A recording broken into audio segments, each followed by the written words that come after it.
we've discovered the live hosts.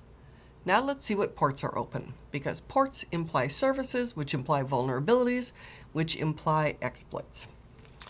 So, a port scan. We're looking for open ports.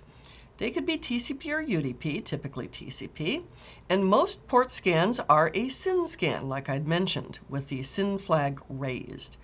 Now, if you get no response, it means that a firewall is blocking it, so we call that filtered. If you get an open, that means something's listening. If you get a reset, RST, that's one of those TCP flags, the port is closed. And if we zoom in, here is an example of SuperScan.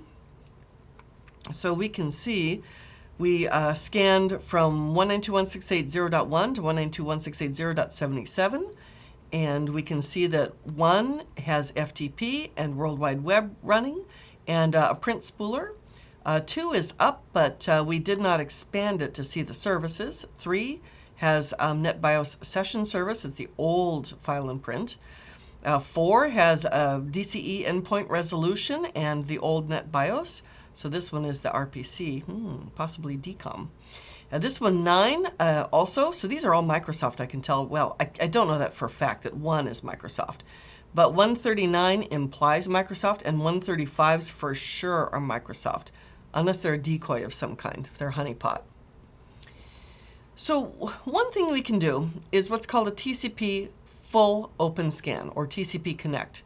It means you actually finish the three-way handshake, sets up a full connection, and then tears it down by sending a reset. You don't have to be an admin or a super user in Linux to do this. Or you could do what's called a SYN scan, also known as a stealth scan, also known as a half-open scan.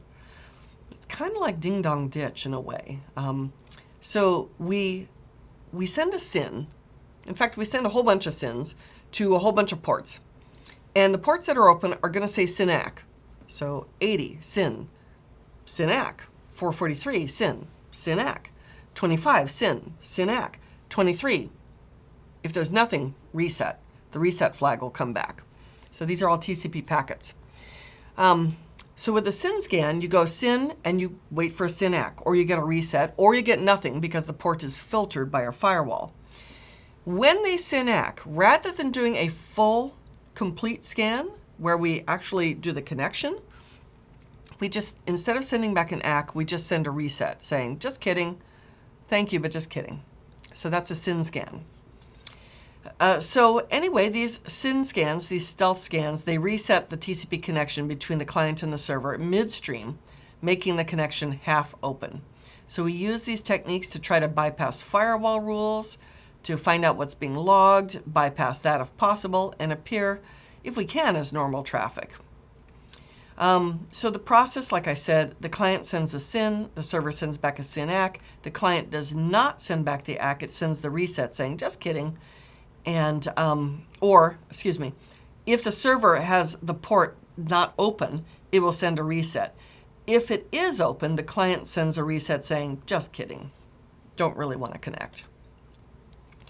There are other ways. We could do what's called inverse TCP flag scanning. In other words, having different flags raised that are not normal or logical. And a lot of firewalls get confused by these, and intrusion detection also can get confused by these. It works against the Linux, Unix, Nix type machines, not so much against Microsoft. But we have different types here, and we've talked about these in, you should know them from Network Plus. A null scan means no TCP flags raised, which is actually illegal. You always have at least an ACK flag.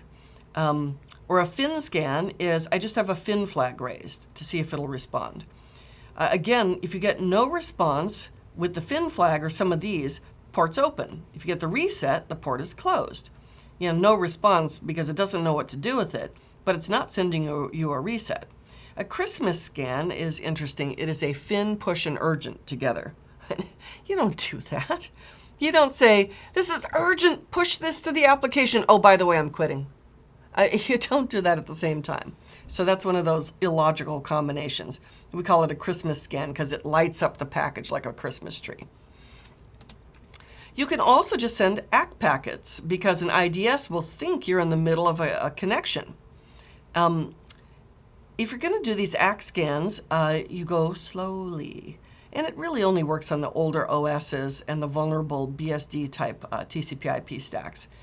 So there are a couple of ways of doing an ACK scan. You could do it time to live based or window based. And I don't mean Microsoft Windows, I mean receive buffer window.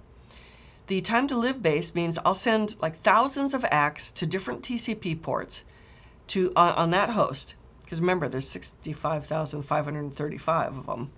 I'll analyze the time to live field in the reset packets that they send back.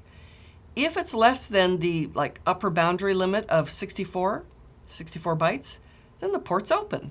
If it's greater than that, then the port is closed. And again, it's the older OSs. The window base, not Microsoft, but the receive buffer, again, we send thousands of ACKs to different TCP ports.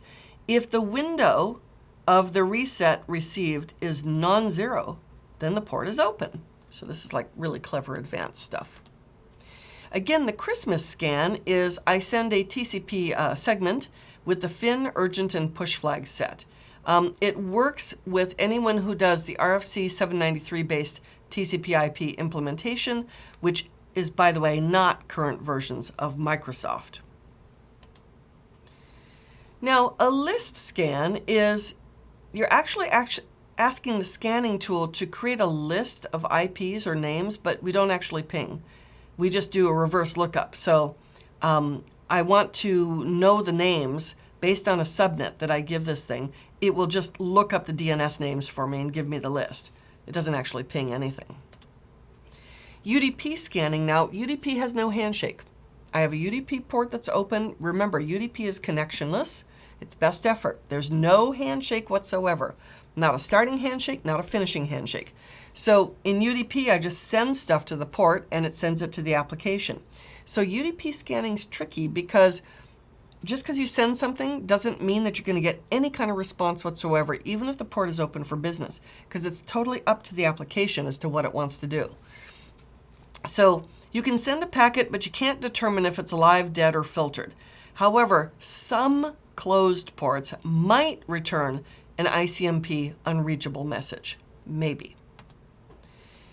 What are the countermeasures? Well, put on the firewall for sure. Limit the number of open ports. Don't allow ICMP in either direction. Have intrusion detection running. Patch the hosts. That won't stop the port scanning, but it will at least protect the services that are listening. And do your own scans to do vulnerability testing. So that's port scanning.